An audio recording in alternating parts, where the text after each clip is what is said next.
আমি সত্যের পথে আমি সবসময় সত্যের পথে আমি চলে যাব। আমি অসত্যের পথে কেন আমি প্রত্যয়নপত্র দিব? এরকম ধরনের পরিকল্পনা হয় তাহলে আমি আবার প্রত্যয়ন দিব। প্রত্যয়নপত্র সাধারণত ভালো আচরণ, সুনাম আর নৈতিকতার স্বীকৃতিস্বরূপ ব্যবহার করা হয়, কিন্তু সেই ধারাকে বদলে দিল ময়মনসিংহের ঈশ্বরগঞ্জের মাইজভাগ ইউনিয়নের ইউপি চেয়ারম্যান।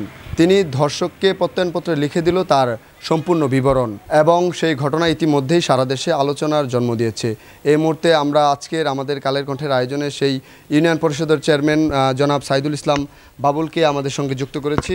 আপনার কাছে জানতে চাই, এই যে ধর্ষককে তার প্রত্যয়নের বিবরণে একজন ধর্ষক হিসাবে তার বিবরণ লিখে দিলেন, আসলে এটার মূল রহস্য এবং মূল ঘটনাটা কি? তার মূল রহস্য হলো 2023 সালে সে আপনার একটা দর্শিতা ব্যর্থ হওয়ার কারণে সে তার বাড়িতে আগুন লাগিয়ে দেয় এবং তার বাড়ি পুরে চারকার হয়ে যায়।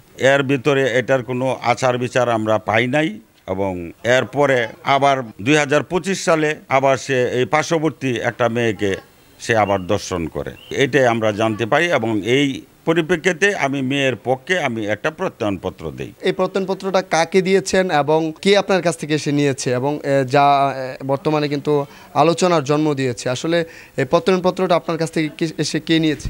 এটা মেয়ের পক্ষ থেকে নিয়েছে মোহাম্মদ জাহাঙ্গীর আলম। প্রাথমিকভাবে মনে করেন নৈতিকতার দিক থেকে একজন ধর্ষককে আপনি তার ধর্ষণের বিবরণীতে আপনার মেয়ে পক্ষকে প্রত্যয়নে একজন ধর্ষক হিসেবে আপনি স্বীকৃতি স্বরূপ দিয়েছেন? এটা মনে করি যে প্রথম 2023 সালে সে আপনার একটা অঘটন ঘটাইলো, সেই অঘটনের পরিবর্তিতে আপনি আবার জানতে পাই যে সে তো আগেকারই সে একজন দুশ্চরিত্রা, এবং সেই পরিপ্রেক্ষিতে আমি আবার এই দর্শনকালে আবার আমি এই দর্শনকালের পরিবর্তিতে আমি প্রত্যয়নপত্র দিই মেয়ের পক্ষ থেকে। কিছুদিন আগে এই যে ছেলে সে তো গ্রেফতার হয়েছে, তো আসলে এটা মামলা চলমান, সে প্রেক্ষিতে আপনি একজন ইউপি প্রশাসক হিসেবে একজন ধর্ষকের বিরুদ্ধে আপনি যে সে ধর্ষক হিসেবে আপনি প্রত্যয়ন দিতে পারেন কি? আপনি না দিতে পারি, এটা আমাদের ইউনিয়নে যেহেতু সে আগেও একটা অঘটন ঘটাইছে, সেই হিসাবে আমি আবারও পুনরায় আবার ক্লাস 5-এ যে ছাত্রীরা শিক্ষার্থী সে করে তাকে আবার দর্শন করায়, এই পরিপ্রেক্ষিতে আমি আবার তাকে প্রত্যয়ন দিই। এটা হলো 25 সালে। বসুন্ধরা টিস্যু, অশুদ্ধতার বিরুদ্ধে এক বিন্দুও ছাড় নয়। তার আগেও একটা পূর্বে একটা ঘটনা 2023 সালে একটা ঘটনা ঘটায়, সে দর্শিতাকে দর্শন না করাতে সে আপনার বাড়িঘরে সে আগুন দেয় এবং পুড়িয়ে দিয়ে বাড়িঘর চারকার হয়ে যায়, এবং এই পরিপ্রেক্ষিতে আবার সে দ্বিতীয়ত আবার আর একটা দর্শন সে করানোর চেষ্টা চালায়। এই জন্য এই পরিপ্রেক্ষিতে আমি আমার প্রত্যয়ন দিই আমি ইউনিয়ন পরিষদ থেকে। এরকম প্রত্যয়নপত্র কি আগে কখনো দিয়েছেন বা আপনার ইউনিয়ন পরিষদ থেকে আগে কখনো দেওয়া হয়েছে, এবং এই যে প্রত্যয়নটা দিলেন এটা এক ধরনের সাহসিকতা বা মনে করেন কি? যে এটা সাহসিকতাই, এটা এরকম আগে এরকম ধরনের কোনো আমি ইউনিয়ন পরিষদে এরকম প্রত্যয়নপত্র আমি দেই নাই। এটা তার নৈতিক চরিত্রের কারণে আমি এই প্রত্যয়নটা আমি দিয়েছি। না, আমি সত্যের পথে আমি সবসময় সত্যের পথে আমি চলে যাব।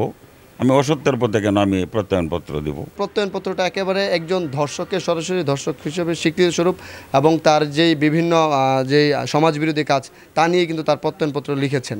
তো এরকম কাজকে ভবিষ্যতে করার কোনো পরিকল্পনা আছে? এরকম আরও পরিকল্পনা আছে কি না সেটা তো আর আমি বলতে পারবো না। যদি এরকম ধরনের পরিকল্পনা হয় তাহলে আমি আবার প্রত্যয়ন দিব, আমি আবারও প্রত্যয়ন দিব। এটার জন্য যে এরকম ধরনের যদি চারিত্রিক এরকম ধরনের লোক থাকে বা ছেলে থাকে, তাহলে আমি প্রত্যয়ন দিতে আমি বাধ্য হব। আচ্ছা, এই প্রত্যয়নপত্র দেওয়ার পর যে ধর্ষক বা ওদের পরিবার বা কারো কাছ থেকে কোনো হুমকি স্বরূপ কোনো ধরনের পেয়েছে? না, আমি এরকম ধরনের কোনো এখনো হুমকি এখনো পাই নাই, তবে ভবিষ্যতে হয়তো আমার মনে হয় যে পাইতেও পারি, এরকম ধরনের আমার মনের যে একটা ধারণা আর কি। ধন্যবাদ আপনাকে জনাব সাইদুল ইসলাম বাবুল।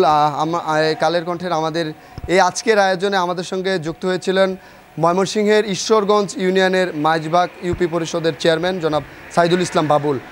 আমরা তার কাছ থেকে জেনেছি একজন ধর্ষককে সরাসরি তিনি ধর্ষক হিসেবে তিনি তার প্রত্যয়নের মধ্যে লিখে দিয়েছেন, যা এক ধরনের সাহসিকতার কাজ। আমরা সাধারণত কিন্তু যেই প্রত্যয়নপত্রগুলো বিভিন্ন প্রতিষ্ঠান থেকে নেওয়া হয়, বিশেষ করে সেই প্রতিষ্ঠানের মধ্যে ইউনিয়ন পরিষদ থেকে যেই ইউপি চেয়ারম্যান যেই প্রত্যয়ন দিয়েছেন, তা কিন্তু তার যেই সৎ সাহসের কিন্তু তার প্রতিফলন তিনি ঘটিয়েছেন।